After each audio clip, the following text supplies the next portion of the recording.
ambalma shirifla TV la jba ombo bela jinefu ni islamia ka fole no ala ka kishina ka hinana ka baraka ambe ala taala deli ala ko ka anni au bela jelena bo au bismillah ko kurai au ka jemukan hukumu konnala no hijidun ka baro hijidun ka jemukan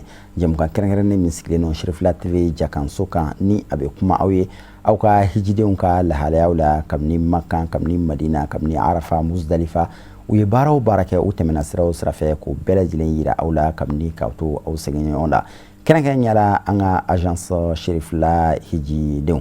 kad ko andoni nye kumala ambe folike flelikelaw ni lamelkelaw bela jele kadwo ke uye seli hukum konnala kadwo nyini u bela jele fe ambe alaw taala de selimi ni ambora ala kunu ala ka anga selu chaya arafa do munun kera jamana en konani jamana en kokan ambe alaw taala deli ala ka amine anye ankaramo asigida shirif usman madan haydra ambe foli kerankeren ke ay kadwo nyini afe katlaka duwo ke ay yanfo tamani ani aka musoba no haja basitan trawri ani abalma na no fe mo na de me na kan bawo bela jele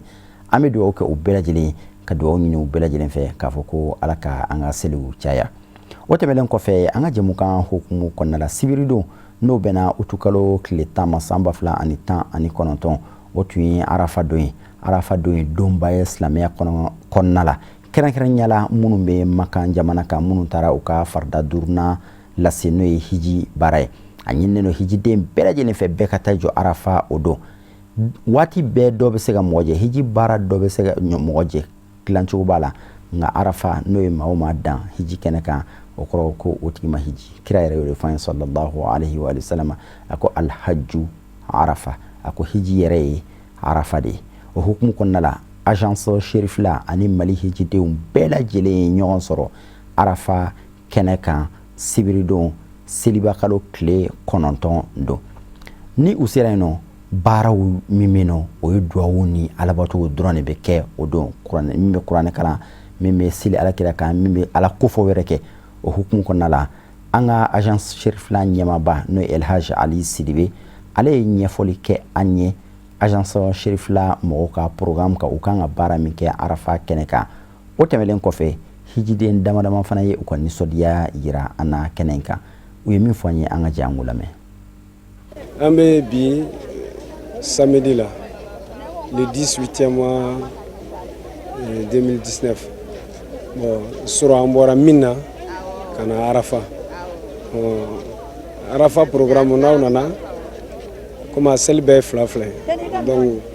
sel fana manase ambe sel fana ni lanzara ambo faranyo no sel bana 15h kuma ni ala sonama ambe qur'ane jiginye na qur'ane jiginga bank ma ambe dalailu fana kala donc no bana amsroka asayid sherif usman madan haydara amba ira wele aka duo ke tamadewu donc abe duo ku o programme ne be no arafa rela comme arafa ere kira ko hajju arafa hiji ere arafa di bon mo ni arafa kene sharia kama bina fo yi hiji soro wa mi do ke mo ya kene sharia alaka ke aljina sarai ani abela jile donc ayanya karamo ga nyina am fefana na ngana nyine maliko anga do ke donc ay do fana ke afo mali alaka kishi alaka tanga chebeni kambe alako dun adewni nyonche amba nyina ala fe asibe ala di maliku mi jakorom na kasigi ka jagate moka hakili sigini basigini benkon na ala koke bon baraba munumbe arafa o barsa arafa ere be ala batude be ala welede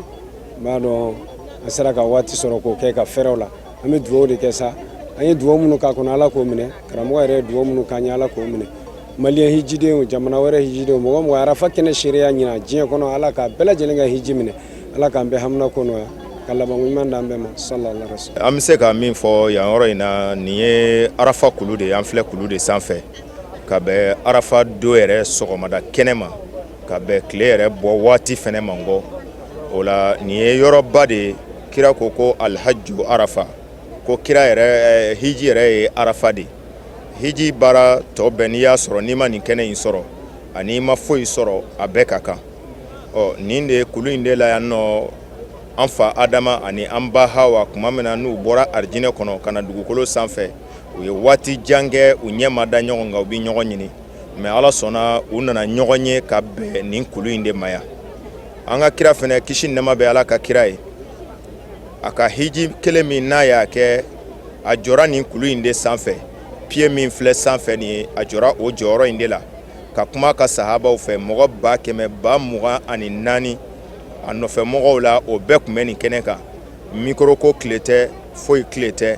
a kumakan na a da yɛrɛ jɛ la mais maa o maa tun bɛ kɛnɛ kan a bɛɛ ye kira kumakan mɛn nin kɛnɛ in kan yan nɔ. O la an filɛ o kɛnɛ in de kan min ye jurumu yafa kɛnɛ ye. Ala bi yafa ka jɔn caman ma dantɛ min hakɛ la ka o kan hɔrɔnya ka bɔ jahanɛmɛ kɔnɔ don ma minnu tun ni jahanɛmɛ kɔnɔ donni ka kan o kan hɔrɔnya bɛ kɛ bi. Wa duwawu o duwawu n'a kɛra bi kira ko ni min sigari t'a la e de y'i yɛrɛ kun bɔnɛ n'o tɛ foyi ti fɔ ala ye bi donya in na nin tile in kɔnɔ nin yɔrɔ in na yan nɔ ko ala bi ba o ma. O la an b'o de kɛnɛ kan. O la an bi an profiter an faso Mali n'o y'an ka jamana ye k'a ɲini ala fɛ ya rabi nin kɛnɛ hɔrɔma in kama ya rabi an faso ala k'a kolosuma, Mali ala k'a kolosuma, Mali ala k'a basigi. An bɛ hɛrɛ min nata an faso ye ala k'a di an ma. O kɔfɛ an karamɔgɔ Seyidi Sharif Usman Madan Haidara an b'a fo ka waleɲuman dɔ k'a barikada ni ale de kama ye anw bɛ nin kɛnɛ in kan yan nɔ. O la an b'a ɲini ala fɛ a bɛ min fɛ ala bolo diɲɛ hɛrɛ ni lahara hɛrɛ la ala k'a di an ma. A bɛ siran min ɲɛ diɲɛ tɔɔrɔ lahara tɔɔrɔ ala k'a n'a kisi a ma. Ala ko k'a k'ale kama kira n'a so dunkew kama sɔli ala rasul. Nisɔndiya min bɛna danta nisɔndiya la kabini an bɛ Mali la k'a ye filimuw la k'a ye videow la k'a tɔgɔw mɛn bi ko ne yɛrɛ de jɔlen filɛ ne yɛrɛ ma se k'a da la fiyewu. Vraiment ma ala fo k'a barikada an ka sababu ɲuman min ye Usman Madan Sharif Haidara n b'a fo dantu fɔlɔ min na a bɛ min ɲini jɛnɛtigɛ kɔnɔ a yɛrɛ de b'a dɔn tigitigi ala k'o nɔgɔya ye ala k'a sago d'a ma ala ka denbaya k'a sago ye a yɛrɛ b'a fɛ Mali yɛrɛ k'a kɛ cogo min na ala k'a kɛ ten ni nin jɔyɔrɔ in lɔgɔrɔma ye sallallahu alayhi wa sallam. An bɛ ala fo k'a barikada an bɛ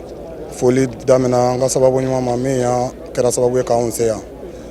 Ne ni lafiyalen don ni nisɔndiya min ye o ye ne filɛ jɔyɔrɔ min na o ye kira jɔyɔrɔ de ye kabini an b'a baro mɛn an karamɔgɔ da kasɛtiw la a n'a yɛrɛkun fo ala sɔnna an yɛrɛ nan'an jɔ yan a nisɔndiya ni n ko n b'a ɲɛfɔ ne tɛ se k'a fɔ ka s'a dan na quoi. O tuma n bɛ ala barikada ka duwawu kɛ an karamɔgɔ n'a bɔnna bɛɛ lajɛlen ye ka duwawu kɛ an ka jamana ye ka duwawu kɛ an yɛrɛ bɔnnaw bɛɛ lajɛlen ani silamɛ bɛɛ lajɛlen. A kanu b'an na an balima silamɛ fɛn fɛn bɛ diɲɛlatigɛ yɛrɛ kɔnɔ a bɛɛ ka yan yɔrɔ in sɔrɔ kira kanu kama sɔli ala rasul. Nisɔndiya min bɛ ne na n tɛ se k'a fɔ ka s'a dan na ne bɛ ala fo ka ala barikada ka sɔli an ka kuntigiba in kan min de ye Muhamadu ye Muhamadu min cili kɛra hinɛ ye ka na danfɛn bɛɛ lajɛlen ma Abdulayi den ni Aminata den o tɛmɛnen kɔ ka bɔ yen nɔ ne bɛ n badenkɛ ɲuman fo n'o de ye Usman Sharif Madan Haidara ye ale de kɛra sababu ye kana ne ɲɛda Madina dugukolo sanuma in kan kana ne ɲɛda Alikaba kan kana ne jɔ Arafa kɛnɛ kan bi ne bɛ duwawu k'a ye sija ani kɛnɛya ani labanko ɲuman ala k'a da n'a ka denbaya ma a bɛ sira fɛn o fɛn ɲɛ tɔɔrɔ la diɲɛ tɔɔrɔ ni lahara tɔɔrɔ ala k'a n'a ka denbaya bɛɛ lajɛlen kisi a ma a bɛ hɛrɛ fɛn o fɛn ɲini jamana in ye a n'a ka denbaya ye ya rabi ya ma Alahu taala k'a nɔgɔya a ye a y'an jigi tugu balimaya ala k'a sara ni hɛrɛ ye balima ɲumanw sara ye alijinɛ ye ya rabi ya ma Alahu taala ka alijinɛ nɔgɔya ye a y'an jigi tugu a y'an nisɔndiya a y'an sewa o tɛmɛlen kɔ an bɛ duwawu kɛ an ka jamana ye an ka jamana ala k'a kisi ala k'a tanga ala ka jamanadenw bɛɛ kelen ma ya rabi ala k'o kɛ aw tele baarakɛla tele sirifila mɔgɔw ya rabi Alahu taala ka sija ni kɛnɛya d'aw ma azazi mɔgɔw an b'u bɛɛ lajɛlen fo mɔgɔ o mɔgɔ bi baara kɛ sirifila kɔnɔ an ka foli b'a bɛɛ lajɛlen ye. Nisɔndiya min bɛ ne na a tɛ se ka fɔ ka se a dan na nisɔndiyalen don kɔntannen don yɛrɛ de an bɛ ala fo k'ala barikada ala min ye makan yeli nɔgɔya anw ye ka Madina yeli nɔgɔya an ye an b'o ala fo k'ala barikada bari sabula a kun b'an kɔnɔ sa mais anw m'a kanu a jigiya ni sisan ye mais ala min y'a nɔgɔya sisan an b'o ala fo k'a barikada ka tila ka ko tɛ kɛ ni sababu tɛ an b'an ka sababu ɲuman fo n'o ye Sharif Usman Madan Haidara ye an b'a fo an tɛ ɲinɛ a kɔ an jɔra yɔrɔ o yɔrɔ la an ye Madina kɛ ka Madina ziyaraw bɛɛ lajɛlen kɛ k'a dafa ka Makan ziyaraw bɛɛ lajɛlen kɛ k'a dafa ka taa Mina ka taa si yen nɔ bi an nana Arafa an ye Arafa kɛ sɔgɔmada in na an taara an ye duwawu kɛ kabi dugu jɛra an bɛ duwawu la an ma ɲinɛ duwawu kɔ an ye duwawu kɛ bɛɛ lajɛlen ye an ye duwawu kɛ an ka jamana ye i n'a fɔ karamɔgɔ yɛrɛ b'a laɲini cogo min na barisa ale bɛ hami ni jamana de a mana wuli yɔrɔ o yɔrɔ a bɛ hami ni jamana de jamana ka ɲɛtaga ani jamana ka bɛn ani jamana ka kelenya ani silamɛw ka ɲɛtaga ni silamɛw ka bɛn bon ale b'o laɲini cogo min na anw fana min b'ale kɔ anw fana mana ye yɔrɔ o yɔrɔ a ka laɲini anw fana b'o de sabati an mana jɔ yɔrɔ o yɔrɔ an bɛ duwawu kɛ jamana ye ka duwawu kɛ jamanadenw ye tiɲɛ yɛrɛ la ne kɔni nisɔndiyara an ye yɔrɔ caman yaala a yɔrɔ o yɔrɔ kan ka yaala an y'a bɛɛ lajɛlen yaala ka na se fɔ arafa yan o kuma na yan fana sigi fana tiɲɛ yɛrɛ la an ye fɛn sɔrɔ a la an ye hakili ɲuman sɔrɔ a kɔnɔ ka diinɛ yɛrɛ sɔrɔ a kɔnɔ kosɛbɛ an kun tɛ fɛn fɛn dɔn an y'a bɛɛ dɔn a kɔnɔna na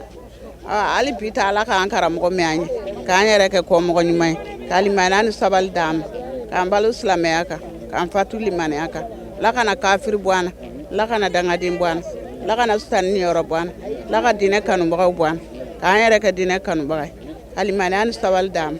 Alhamdulillah nisɔndiyaba de bɛ n na ka da mun kan an bɛ arafa kɛnɛ nin kan donc don b'an bolo an bɛ dugawu don an ka jamana de ye fɔlɔ ala ka se ka mali kolo suma ala ka se ka mali basigi tɔɔrɔ min ni gɛlɛya min bɛ mali kɔnɔ ka se ka wuli ka bɔ mali kan ka hɛrɛ nati ye an bɛ dugawu de kɛ o la fɔlɔ n'an ye dugawu kɛ o la an bɛ dugawu kɛ silamɛ bɛɛ lajɛlen ye n'an ye dugawu kɛ silamɛ bɛɛ lajɛlen ye an bɛ dugawu fana kɛ an karamɔgɔ fana ye min ye Sari Usman Madani Haidara ye alhamdulillah ka yira k'a fɔ baara min ni an b'a la arafa ya bi o le ye an bɛ heji kɛnɛ de kan sisan an bɛ dugawu kɛ silamɛ bɛɛ lajɛlen ka dugawu kɛ maliden bɛɛ lajɛlen ye.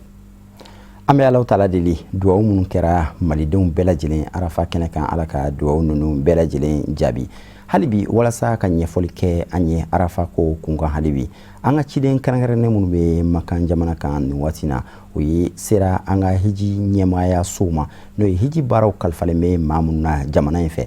Ibrahim Khalil Jaabi ni ale ye délégué général ye Elhaj Habib Kan ni ale ye superviseur général ye ani an ka maaba wɛrɛw tun bɛ hiji kɛnɛ kan olu ye ɲɛfɔli kan ye an ka jan lamɛn. Alhamdulillah an bɛ ala fo k'ala waliɲuman dɔn Mali hijiden 13 ani 300 ani 23 ala y'an dɛmɛ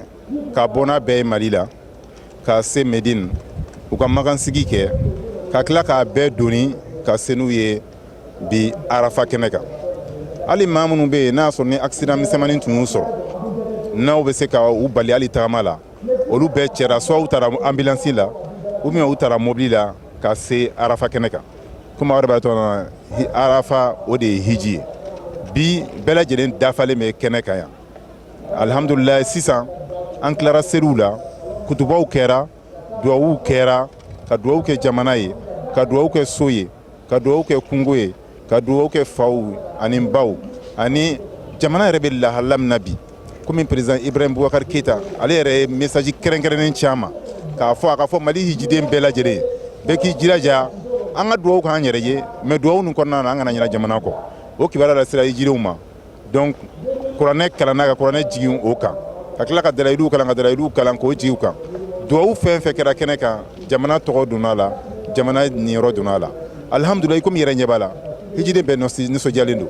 bɛɛ hakili sigilen don a ye komi i n'a fɔ n'i ka examen jaabi bɔra k'a fɔ k'i passera mɔgɔw bɛ yala ka don ɲɔgɔn kan minnu bɛ ka taa kulu la ka taa kulu kɛrɛfɛ la ka taa batow kɛ olu bɛ yen maa minnu tolen bɛ tantanw kɔnɔ ka kuranɛw kalan ka zikiriw kɛ olu fana bɛ yen donc alhamdulillah bɛɛ nisɔndiyalen don wa fo ka se nin wagati nin na an ma kibaruya foyi sɔrɔ fo n'a kɛra hɛrɛ ye fo n'a kɛra hakilisigi ye fo n'a kɛra nisɔndiya ye bi ye arafa ye n'an bɔra yan bi an bɛ taa si Muzdalifa n'an bɔra Muzdalifa an bɛ segin ka taa an ka tantanw kɔrɔ Mina o kɔfɛ baara jumɛn de bɛ nalen o ye bɛlɛbon ye bɛlɛbon baara don a ka nɔgɔn a ka gɛlɛn a ka nɔgɔn cogo di sariya minnu fɔra Makan jamana mɔgɔw fɛ n'o sariyaw ni mɔgɔw y'u labato a ka ca Ala fɛ baara bɛ nɔgɔya an bɛɛ lajɛlen bolo mais ni maaw m'o labato Ala m'an kisi la baara bɛ se ka gɛlɛya an bolo a bɛ se ka bɔ ko la komi n'o tɛ an nisɔndiya o ye mun ye u ka encadreurs bɛna wagati min f'i ɲɛna k'a fɔ n'i bɛ bɔ ka taa bɛlɛbon na e ka wagati ye nin de ye mɔgɔw k'u jija k'o wagati labato n'a fɔr'u ɲɛna ko wagati min na k'u man ka bɔ o la mɔgɔ si k'i ni tulo gɛlɛya mɔgɔ si kana bɔ o kɔnɔna la a bɛ ten cogoya la fɛnɛ maa minnu bɛ yen n'a sɔrɔ n'u ka kɛnɛya walima u farisogo cogoya walima si t'u permettre u ka se ka tagama nin kɛ sariya ye nɔgɔya kɛ a fɔra u ka o di mɔgɔ wɛrɛw ma mɔgɔ wɛrɛw ka se ka taa u ka bɛlɛbon k'u place la kalandenw bɛ yan denmisɛnninw bɛ yan hijiden denmisɛnninw yɛrɛ fana bɛ yen maaw k'a lajɛ u ka ɲɔgɔn dɛmɛ olu maakɔrɔ minnu bɛ yen ani maa dɛsɛlen minnu bɛ yen u ka se k'olu dɛmɛ ka t'u ka bɛlɛbon u place la wa o maakɔrɔ minnu fana bɛ yen u kana da u yɛrɛ la k'a fɔ k'u b'u yɛrɛ forcer ka taa parce que an b'a dɔn cogoya min na an bɛ jamana min kɔnɔ a tile barika ka bon wa a furancɛ i bɛ furancɛ min tagama a furancɛ surumanin tɛ donc mɔgɔw k'u hakili to o fɛnw na a fɔra fɛnɛ n'an bɛ taa bɛlɛbonyɔrɔ la an b'an ka taa ni minɛn minnu ye an ka hakili to olu la donc o ladilikan minnu bɛ yen n'o bɛna d'u ma tantan kɔnɔ sisan yan'an ka taa Muzalifa bɛɛ k'i jilaja bɛɛ k'o labato. An bɛ Alahu subahanahu wa taala tanu ka wale ɲuman dɔn Ala y'an dɛmɛ Madinasigi kɔfɛ umraw kelen kɔfɛ an ka Mali hijidenw bɛɛ lajɛlen ɲɔgɔn sɔrɔ Mina tile kelen sigi kɛra Mina sɔrɔ ka se fajirida in ma Mali hijidenw bɛɛ y'u kunda Arafa kan an filɛ yɔrɔ min na sisan Ala sɔnna Mali hijiden bɛɛ lajɛlen dafalen sera yan maa kelen kelenninw tun b'a la minnu ye banabagatɔw ye ni déplacement ka gɛlɛn u ma nka Ala y'an dɛmɛ an sera k'u bɛɛ lase yan nɔ bɛɛ ye i ka moyen utiliser mobili personnel minnu bɛ agence ka niveau la caman ye autorisation sɔrɔ ka na Mina maa dɛsɛlen ninnu pour que ka se k'u assister u bɛna cogo min na alhamdulillah an bɛɛ ye ɲɔgɔn sɔrɔ yan an jɛra ka sali fana ɲini an sera seli ɲɔgɔn fɛ ka khutuba kɛ i n'a fɔ Alakira ka sunna la a bɛ deli ka kɛ cogo min na sallallahu alaihi wa sallam ka tilelafanaw dun nin waati in na maaw ɲɛsinnen bɛ u ka kelen kelen batow ni Ala welew ma an kɔni bɛ yɔrɔ min na sisan tɔɔrɔ tɛ yan degun tɛ yan basi fosi tɛ hijiden si la an bɛ Alahu subahanahu wa taala fo o la ka tanu ka waleɲuman dɔn tile n'a kalaya bɛɛ lajɛlen alhamdulillah an ye sɔmi sɔrɔ sisan an selilen kɔfɛ ka ban Ala ka nɛɛma bɛ ka jigin Arafa nin waati in na ka sumaya da a ka jɔnw ye walasa u ka se ka concentrer k'ale Alahu subahanahu wa taala wele ka bato a bato kɛcogo ɲuman na an bɛ Ala fo la ka waleɲuman dɔn. Alhamdulilahi rabbil alamin an bɛ Ala tanu ka waleɲuman dɔn bi Ala y'an ɲuman ze Arafa kɛnɛ na hakili la an bɛ waati min na i n'a fɔ sisan baaraw o bɛ se ka se kuncɛli ma an ɲuman y'a kɛ Ala barika la maa o maa nana Arafa in kɛnɛ kan an bɛ sanga min na ko sisan an ma kibaruya juguman foyi mɛn ka se maa si ma tile kun ka fari funteni kun bɛ nka Ala y'an sɔn nɛɛma na san fana nana ka yɔrɔ nɛɛma kosɛbɛ bɛɛ lajɛlen lafiyara an kɔni bolo o ye dugawu jaabi ye an yɛrɛ kɔni an ye Ala wele komi minnu tɛmɛna an ye u y'a kɛ cogo min na komi anw minnu fana bi yan nɔ an bɛ kɛ ka o kelen de kɛ Ala min depuis foyi tɛ yen o Ala in de bɛ yen wa o Ala in ale de bɛ yen nɔ bi wa ni fɛn bɛɛ banna o Ala kelen de bɛ to yen nɔ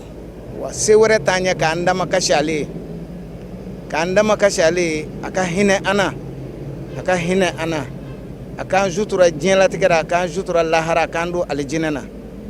an ka jamana a bɛ yɔrɔ min na bi gɛlɛya b'a kan an b'a ɲini Ala fɛ a se b'ale dɔrɔn de ye ka jamana gɛlɛya in k'a wuli an b'a ɲini Ala fɛ jamana gɛlɛya in a k'a wuli a yɛrɛ ka Ala ya jaati kama a k'a wuli a ka ciba sanumanw bonya kama kumakalama min bɛ n bolo n bɛ agencew fo kɛrɛnkɛrɛnnenya na a yɛrɛw tele serifula ni agence serifula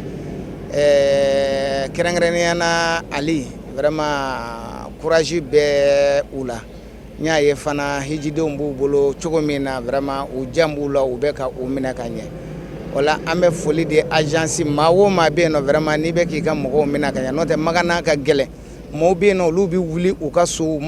hali dɔw ma deli ka don mobili kɔnɔ ka yɔrɔ jan boli olu mana avion ta ka na yan nɔ sow kɛcogoya ni yɔrɔw kɛcogoya gɛlɛya b'a la bon mɔgɔkɔrɔbaw b'a la bon vraiment u k'u jija u k'u janto hijidenw na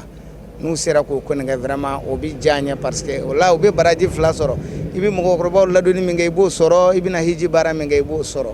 an b'a ɲini u fɛ vraiment u k'u fari foni o baara la o bɛ diya n ye. Bon nisɔndiya min bɛ an bolo dan t'a la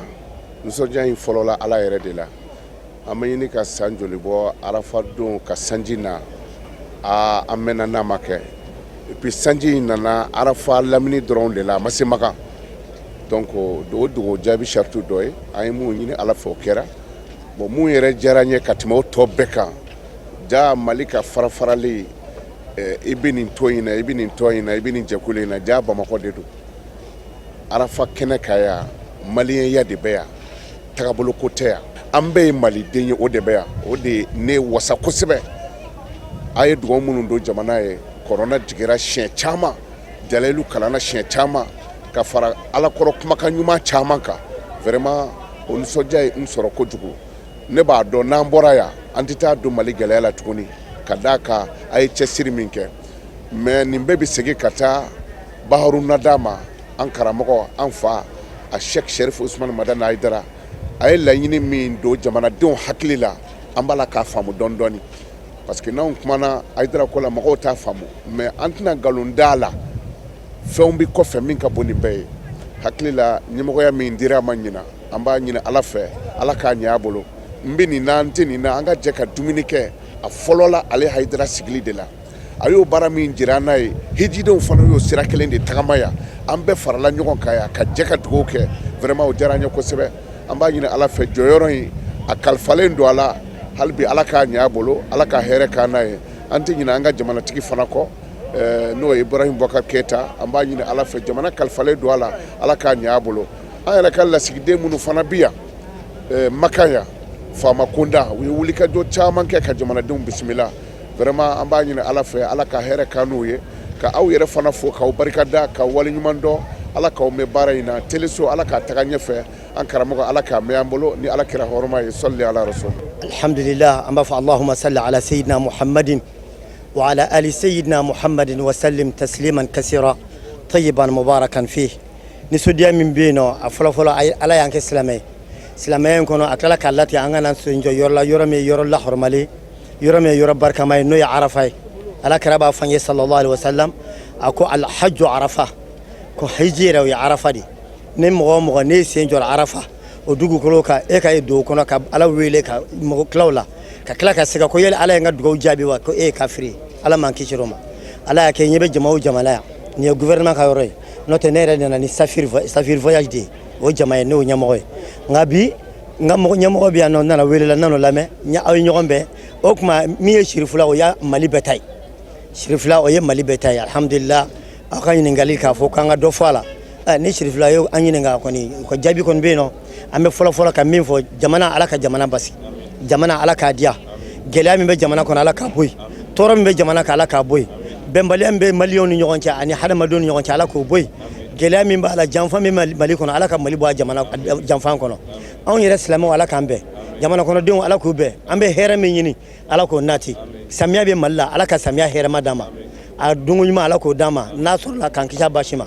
Ala ka hɛrɛ jidi ka bɛɛ kɛ silamɛ ye ka yiriwali di san wɛrɛ an ka ɲɔgɔn sɔrɔ yan Ala k'aw bolo mɛn a ka baara la ko n bɛ surukɛ fo k'ale Ala ka n'a dɛmɛ diinɛ koɲɛ kalifalen don a ma an sigin b'a ka abasa kɔrɔ a n'a mɔkɛ barika ye cɛ don cɛ jijalen don o tuma alhamdulillah ko hali bi a k'a jija an ɲɛ b'a la wa an b'a kɔfɛ Ala ka dɛmɛ kɛ aw yɛrɛ ni ce Sheikh Abdallah i yɛrɛ ni ce i ni baraji foli min kɛra Sirifukɛ ni Ala sɔnna Sirifukɛ b'a lamɛn ka d'a kan an b'a dɔn k'a fɔ jamukan in tɛ tɛmɛ a kan a yɛrɛ ka cɛsiri de ye ni jamukan in ye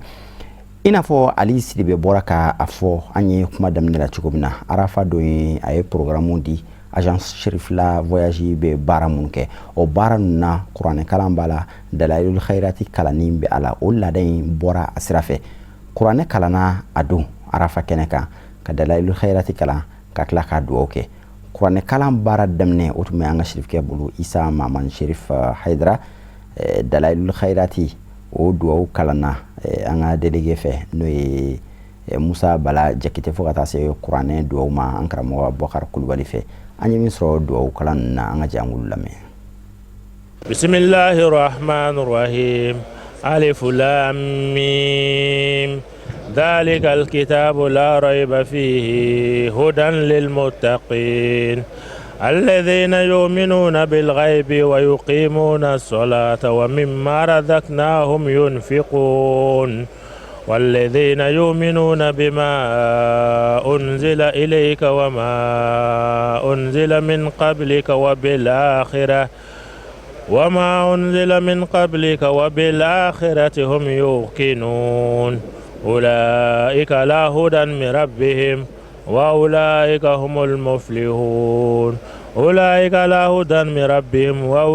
هم المفلحون اللهم اجعلنا من المفلحين آمين اللهم إنا نوينا بالصلاة على النبي صلى الله عليه وآله وسلم امتثالا لأمرك وتصديقا لنبيك محمد صلى الله عليه وآله وسلم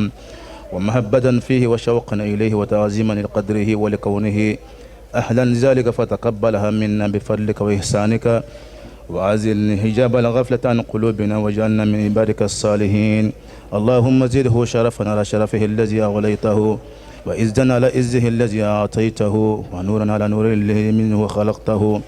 وعالي مقامه في مقامة المرسلين، ودرجته في درجة النبيين. ونسألك رداك ورداه يا رب العالمين مع العافية الدائمة والموت على الكتاب والسنة. بسم الله من الشيطان الرجيم. بسم الله الرحمن الرحيم.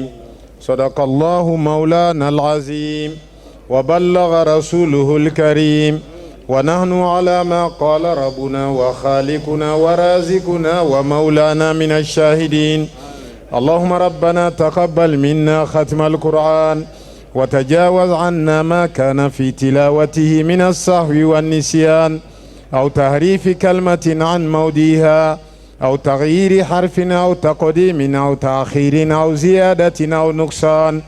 أو تعويل على غير ما أنزلته أو ريب أو شك أو تعجيل عند تلاوته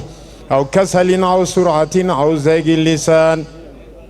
أو وقوف بغير وقف أو إدغام بغير مدغم أو إزهار بغير بيان أو مد أو تشديد أو حمزة أو جزم أو إيراب بغير مكان، فاكتبه منا على التمام والكمال والمهذب من كل إلحان. اللهم بلغ ثواب ما قرأناه ونور ما تلوناه إلى روح سيدنا محمد عليه السلام، وإلى أرواح أصحابه رضي الله عنهم أجمعين، وإلى أرواح جميع الأنبياء والأولياء والمرسلين، وإلى أرواح آبائنا وأمهاتنا وإخواننا وأصدقائنا وأساتذتنا ومشايخنا خاصة، وإلى أرواح جميع المؤمنين والمؤمنات والمسلمين والمسلمات الأحياء منهم والأموات أجمعين آمة، وإلى جميع أصحاب الخيرات من المؤمنين والمؤمنات. اللهم انصر من نصر الدين، اللهم انصر من نصر الدين، اللهم انصر من نصر الدين. اللهم انصر قائدنا وشيخنا الشريف عثمان مدن حيدر وجميع علماء الصالحين في جميع أنحاء العالم برحمتك يا أرحم الراحمين. وثبت بلادنا مالي وجميع بلاد المسلمين على الخير والحب والرحمة والشفقة برحمتك يا أرحم الراحمين. سبحان ربك رب العزة عما يصفون، والسلام على جميع الأنبياء والمرسلين، والحمد لله رب العالمين. alhamdulillahi rabbil alamin. Arafa joliw tɛmɛlen kɔfɛ ka duwawudenw kɛ, ka ala kofɔw caman kɛ, ka kuranɛ kalan, ka duwawu kɛ. Hijidenw tolen arafa kɛnɛ kan fo ka taa tile bin k'u to arafa kɛnɛ kan. Hijidenw bɛ bɔ arafa k'u kunda yɔrɔ min kan, o de ye Muzdalifa ye. N'u sera Muzdalifa u bɛ si yen nɔ ka sɔrɔ ka bɛlɛw tɔmɔ yen nɔ, u kan ka taa sɛtanɛw bɔ ni bɛlɛ min ye. Alhamdulillahi rabbil alamin. An ka agence Cherif la hijidenw bɛɛ lajɛlen ɲuman sera Muzdalifa. U selen Muzdalifa, an ka délégué n'o ye an ka guide ye El Hadj Umar Jabate Baligh, ale ye ɲɛfɔli k'an ye Muzdalifa kɛnɛ kan. An bɛ Ala tanu k'Alahu taala barakada, ka ɲini setigi Ala fɛ halisa an bɛ sira min kan n'o ye hiji ye yarabi Ala k'a minɛ an ye. O la ni Ala sɔnna hakili wuli min tun bɛ an na ani jasira min tun bɛ an na, o de tun ye Arafa don a bɛ bila an gɛrɛsɛgɛ kɔnɔ cogo di k'an kɛnɛman to. Alahu taala sɔnna a ma kunu an bɔra mina n'o ye yomu tarwiya nin ka an kunsin Arafa ma, n'o bɛnna bi ma ka bɛn selibakalo tile 9. Ala y'a kɛ bi an ye Arafa jɔ min kan ka kɛ a bɛɛ lajɛlen fana kɛra. A kuranɛkalanw ni dalilukalanw ani duwawu a bɛ laban tuma min ka bɛn tile 10 waati ma, an wulila k'an jɔ k'an ɲɛsin alikibla ma n'o ye namara ye. Duwawu min kan ka kɛ Arafa o duwawu kɛra. O bannen kɔ tile binni kɔ sa, min bɛ wajibiya o ye hijidenw tali ye ka bɔ Arafa k'an kunsin Muzdalifa. An filɛ Muzdalifa le kɔnɔ komi a yɛrɛ ɲɛ bɛ mɔgɔw la cogo min na. Ala kɛra kisi nɛɛma ba ye a ye baara kɛ kɛcogo dɔ la tile la nka n'i ye kira yɛrɛ wuli bi k'a jɔ fɛn caman bɛ hijira a b'a changer a dɔ le ye komi an bɛ yɔrɔ min na ko Muzalifa ala kira siraya ka sɔrɔ ka bɛlɛ tɔmɔ ka taa mais alhamdulillah an bɛ waati min na bi jama ka bon mɔgɔkɔrɔbaw ni banabaatɔw ka ca an bɛ n'an sera Muzalifa an bɛ seli n'a bɛ f'o ma ko jamu takhir n'o ye fitiri ni safo ye n'an nana k'o seli an bɛ sɔrɔ ka bɛlɛ tɔmɔ ala fana sɔnna telefola agence hijidenw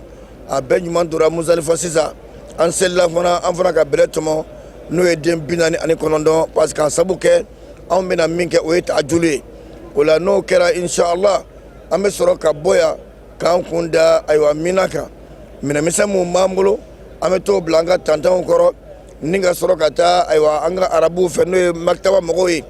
olu tɛ sɔn an ka bɔ fo an ka heure ka se heure dun a bɛ se tuma min o b'a sɔrɔ bɛɛ ka papier de siɲɛna k'i ka heure f'i ye o la an bɛ taa makitaba mɔgɔw nɔfɛ k'a yira k'a fɔ anw labɛnna an bɛna taa sitanabon na o bɛ sɔrɔ ka papier di an b'a siɲɛ u b'an labila n'a jara ala ye n'an bɔra Muzalifa sisan ka bɛlɛ tun an kun an bɛ don tanta kɔnɔ ka bɛlɛw bila sini bɛ bɛn seliba ma mais anw t'a dɔn ko bi ye seliba ye k'a sabu kɛ bi k'a daminɛ kunun ka se bi la ka se sini ma o de ka gɛlɛn anw bolo fo ka tɛmɛ a dan kan o la an bɛ sɔrɔ ka bɛlɛ bɛɛ bila xayima kɔnɔ bɛlɛden 7 heyiden bɛɛ b'o de ta a yɛrɛ bolo an b'an kun da sitanabɔnyɔrɔ kan sitanaba o le bɛna bɔ an bolo sini ni Alahu Taala sɔnna ma ni bɛlɛkisɛ 7 ye a kelen kelen bɛɛ bisimilahi Allahu akbar bisimilahi Allahu akbar fo ka taa 7 ban fila tɛ jɛn ka bon a tɛ bɔ ni samara ye a tɛ bon fana a nenentɔ an b'a ɲini setigi ala fɛ taamaden bɛ ala ka baara ɲa bɛɛ bolo ala k'an bɛɛ ɲuman bonya wassalamu alaikum wa rahmatullahi ta'ala wa barakatuh. Wa alaikum salam wa rahmatullahi ta'ala wa barakatuhu. An ka hijidenw bɔlen kɔfɛ Muzalifa shetane bombelew tɔmɔlen kɔfɛ yen nɔ seliba don n'o ye anw fɛ yan nɔ seliba don ye hijikalo tile 10 n'o bɛna karidon ma baara min bɛ hijidenw bolo o don o ye k'u ka bɛlɛw ta ka taa shetane bona ni an b'a fɔ yɔrɔ ma ko jamarat o shetane bonyɔrɔ in fana alhamdulilahi rabbil alamin tuma dɔ la maaw bɛ siran o yɔrɔ in de ɲɛ kosɛbɛ nka alhamdulilahi rabbil alamin a bɛɛ lajɛlen ɲuman tɛmɛna baasi foyi ma an ka hijidenw sɔrɔ hijidenw taara ka t'u ka shetane bon lafiya la ka segin ka taa u ka so shetane bonyɔrɔ in fana na an karamɔgɔ hali bi Elhaji Umar Jabate Baligh a ye ɲɛfɔli kɛ an ye fana. Ayiwa an bɛ ala tanu ka ala barikada masa min ye bi dugusɛjɛ yira an na ni Alahu Taala sɔnna an filɛ ni jamanatu la a bɛ fɔ yɔrɔ min ma ko sitanɛ bɔnyɔrɔ an filɛ ni o yɔrɔ de la ni ala sɔnna ma an yɛrɛ ka cɛsiri kama makitabu mɔgɔw sɔnna k'an labɔ ka bɛn 1 heure waati ma n'o tɛ u y'a yira Mali gouvernement na ko dɔ sɔrɔ ko an ka waati ye fɔ 18 heures ne taar'u nɔfɛ u sɔnna ka papier signer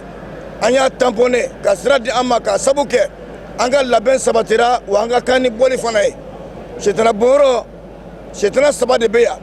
anw nalen an tɛmɛna sitanɛ fitinin na ka tila ka tɛmɛ cɛmancɛ la an filɛ sitanɛ ba le kɛrɛfɛ an nana ka n'o le bon ni bɛlɛkisɛ den 7 ye bisimilahi Allahu akbar bisimilahi Allahu akbar o banni kɔfɛ mɔgɔ o mɔgɔ ma se ka na sitanɛ bɔnyɔrɔ la cɛkɔrɔbaw la musow la a bɛɛ ka bɛlɛ tun bɛ an bolo an tilala k'a bɛɛ ta fili o tuma ala k'a minɛ a bɛɛ ma sisan denmisɛnw olu bɛ ne kunsi maga ma o bɛ taa tawafu kɛ ka safa ni marwa boli ka tila ka na an sɔrɔ mina yan mɔgɔ o mɔgɔ n'i sira maka n'i ma na si mina saga 5 b'i la an bɛ jama kalifa ala ma ka to nin yɔrɔ in na k'a ɲini ala fɛ sirifukɛ ala k'a kɔlɔsi yarabi ala k'a lataga mali ala k'a kɔlɔsi ala ka mali lataga k'an bɛɛ segin an durumu yafalen ala k'o kan ye salamu alaikum wa rahmatullahi ta'ala wa barakatuh. Wa alaikum salam wa rahmatullahi. Elhaji Umar Jabate an bɛ a ɲini Alahu Taala fɛ duwawu minnu ni u bɔra ka kɛ ala ka duwawu ninnu bɛɛ lajɛlen jaabi baara tɔ ninnu fana ala ka u nɔgɔya i n'a fɔ an ye a fɔ ye kabini jɛmukan in bɛ daminɛ don min na k'a fɔ ko an karamɔgɔ Seyid Sherif Usman Madana Haidara ni hamina ko bɛ ala ni ko bɛ yen bi min b'a bali ka sunɔgɔ ni jɔrɔna ko b'a la bi o ye jamana in de jamana in ka basigi jamana in ka sumaya o kosɔn hijiden ninnu tatɔ an'u ye ɲɔgɔn ye laban minnu kɛ a y'a ɲini hijidenw ka ɲɛmɔgɔw fɛ ani hijidenw yɛrɛ fɛ a ko u jɔra yɔrɔ yɔrɔ la ni lahɔrɔma yɔrɔ don n'u jigi b'a kan ko duwawu bɛ jaabi makan bɛɛ lahɔrɔma yɔrɔ hijikɛ yɔrɔ in bɛɛ lahɔrɔma yɔrɔ ye a ko k'u ka duwawu kɛrɛnkɛrɛnnen kɛ jamana in ye ale ma duwawu ɲini a m'a ɲini a ka somɔgɔw ye nka a ko k'u ka duwawu kɛ jamana in de basigi bɛ se ka na jamana in kɔnɔ cogo min na lafiya bɛ se ka na jamana in kɔnɔ cogo min na kan bɛɛ ni cɛ bɛɛ bɛ se ka na jamanadenw ni ɲɔgɔn cɛ cogo min na o ka sɔn anw yɛrɛ fana ye da kɛrɛnkɛrɛnnen yɛlɛ jɛmukan in kɔnɔna la ka o kɛ duwawu kɛnɛ n'o ye rubrique duwawu ye an ka bi rubrique duwawu an karamɔgɔ Elhaj Ali Sidibe ale ye duwawu min ka ɲɛ an ka jɛ an k'o lamɛn.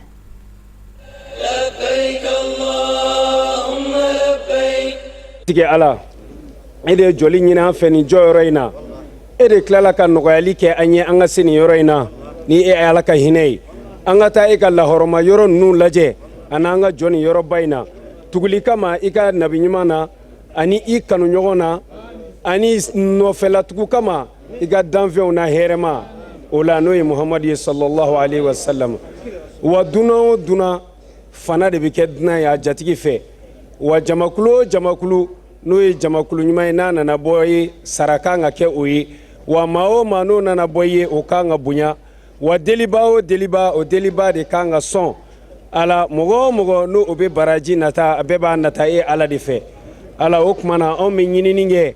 ka na e Ala de ma an b'an ɲɛsin ka na e Ala de fɛ yen wa Ala i ka jɔ an jɔra nin jɔyɔrɔba in na an natalen de don fɛn min bɛ e Ala bolo i ka jurumu yafa la Ala kana anw bololankolon bɔ Ala i k'a dɔn anw jigi bɛ e de kan ɲɛda bɛɛ sulila Ala min ye kɔni Ala anw bɛ dɛmɛ ɲini e de fɛ e Ala min ka bonya bɛ sanfɛ Ala i ka anw ka jurumu yafa Ala i ka an ka hiji in minɛ Ala an nana ni hami minnu ye Ala i ka bɛɛ lajɛlen nɔgɔya an tigɛ Ala anw bɔra ka na e Ala de yɔrɔ wa e Ala ka kɛnɛba anw nana an jɔ yen nɔ an kun bɛ dɔgɔyalen wa an bɛ nata de kɛ e Ala yɔrɔ Ala anw ka laɲini ani an bɛ fɛn min ɲini an b'a ɲini e Ala de fɛ Ala e ka ɲumanya an b'o de ɲini Ala i ka hinɛ an b'o de ɲini Ala an b'a ɲini i fɛ i ka anw kisi ka bɔ i ka ɲangata ma Ala anw nana ka e Ala ka alikababa in ka o de munumunu ka na an ka hiji kɛ Ala an ka hiji minɛ an ye Ala min ni jɔn bɛɛ lajɛlen bɛ deli kɛ ka ɲɛsin ale Ala de ma Ala min bɛ jɔn bɛɛ lajɛlen ka dusukunna fɛn dɔn Ala min ni Ala foyi wɛrɛ tɛ ale Ala in kɔ Ala foyi tɛ a sanfɛ dalaminɛ tɛ ani maa si de cɛ mɔgɔw bɛɛ lajɛlen bɛ deli kɛ k'u ɲɛsin Ala min ma an kɛn bɛ o Ala in de ma Ala min e bɛ jɔn bɛɛ lajɛlen sɔn a ka deli fɛn na fonisereya la jɔnw ka haju o ɲɛnabɔli o tɛ caya e Ala ma Ala an filɛ kɛnɛ min kan nin n'o ye Arafa kɛnɛ ye mankanw bɔra ni kan camanw ye minnu tɛ kelen ye a bɛɛ lajɛlen bɛ kɛ e Ala deli de ni kumakan ye kumakan minnu tɛ kelen ye ni hajiw ye haji minnu tɛ kelen ye ni magow ye mago minnu tɛ kelen ye Ala ɲɛjiw suru la nin kɛnɛ in kan ye Ala de kama nka Ala a kun ye bɛɛ ka hamina ko ye dɛ Ala a mana caya cogo o cogo a tɛ caya e Ala ma sabu e Ala de bɛɛ da Ala o tuma na an ka hamina ko an dusukunna ko an miirina ko an sera ka min fɔ an ma se ka min fɔ min jiginna an kɔnɔ sama dɔrɔn an ma ni min ye an ma se ka fɛn fɛn fɔ Ala i k'a bɛɛ lajɛlen minɛ an ye Ala i k'a bɛɛ lajɛlen nɔgɔya an ye Ala i ka yafa an ma Ala i ka yafa an ka denbaya bɛɛ lajɛlen ma Ala i ka yafa an mansaw ma i ka yafa an ka mansaw ka mansaw ma Ala i ka yafa an ka zuriya bɛɛ lajɛlen ma Ala i ka yafa an balimaw ma Ala i ka yafa an ka denbaya ma Ala mɔgɔ minnu bɛ yan yafa Ala mɔgɔ minnu tɛ yan n'u ye sama don an ma yafa ma i ko hami nɔgɔya Ala silamɛ bɛɛ lajɛlen yafa ma Ala an karamɔgɔ Seyidi Sherif Usman Marani Hayidara an b'a ɲini i fɛ hami min b'a la hami min b'a ka denbayaw la ani an yɛrɛ ta wa i ka bɛɛ lajɛlen nɔgɔya برحمتك يا أرحم الراحمين وصلى الله على سيدنا محمد وعلى آله وأصحابه أجمعين وسلم تسليما كثيرا والحمد لله رب العالمين الحمد لله رب العالمين أم الله تعالى دلي دعون بركة كسيسا أتفوق تمنيكا أم الله تعالى دلي دعون على كجابي أم بكنجلنا على كجابي أنا دموي على كجابي أنا جمناي anga sababu nyuma no ya Seyida Sherif Usman Marani Hayidara alemi yeni kono num bela jelen sawbe ka agence Sherif la sigi senka wala sa mali islam o bise kata o ka hijike lafiya la chugamina ka kla kan inja kan so sigi senga no Sherif la TV wala sa ma o bise uga kuno fonu sanuma bela jelen soro akene kan chugamina ame do donki ay ka do nyini afe ka kla ka same foli ke aye fo akadema ya tamani ni watina antu min sɔrɔ kala se awma anga bi jamukan kɛrɛnkɛrɛnnen hiji jamukan kɛrɛnkɛrɛnnen kan o de tini nka yani an ka bɔ jamukan in kɔnɔna la an bɛ dugawu don kɛrɛnkɛrɛnnen kɛ mali silamɛw bɛɛ lajɛlen ka da kan an ka musokɔrɔba n'o ye an ka alimami alimam Muhammad Musa Jalo ale ka musokɔrɔba tun fatura dɔgɔkun jan tɛmɛnen na a janazaw bɛɛ lajɛlen kɛra bi wulada in na Torokɔrɔbugu Ndolati kɛnɛba kan an bɛ dugawu kɛ an ka musokɔrɔba ye Aja Banɛnɛ Jalo ale ni Mali silamɛsiw bɛɛ lajɛlen ani diɲɛ silamɛsiw bɛɛ lajɛlen diɲɛ fantan ani naani ala ka hinɛ u la ala ka yafa kɛ an n'o ye dugawu minnu bɔra ka kɛ arafa kɛnɛ kan alabato minnu bɔra ka kɛ hiji kɛnɛ kan an bɛ Alahu taala deli ala ka bɛɛ lajɛlen kɛ nɛɛma ye ka taa an ka silamɛsiw bɛɛ lajɛlen ma an bɛ aw fo ka wale ɲuman dɔn aw ka filɛliko ɲuman na aw kan bɛ jɛmukan wɛrɛ la wassalamu alaikum wa rahmatullahi ta'ala wa barakatuhu. لبيك اللهم لبيك لبيك لا شريك لك لبيك إن الحمد والنعمة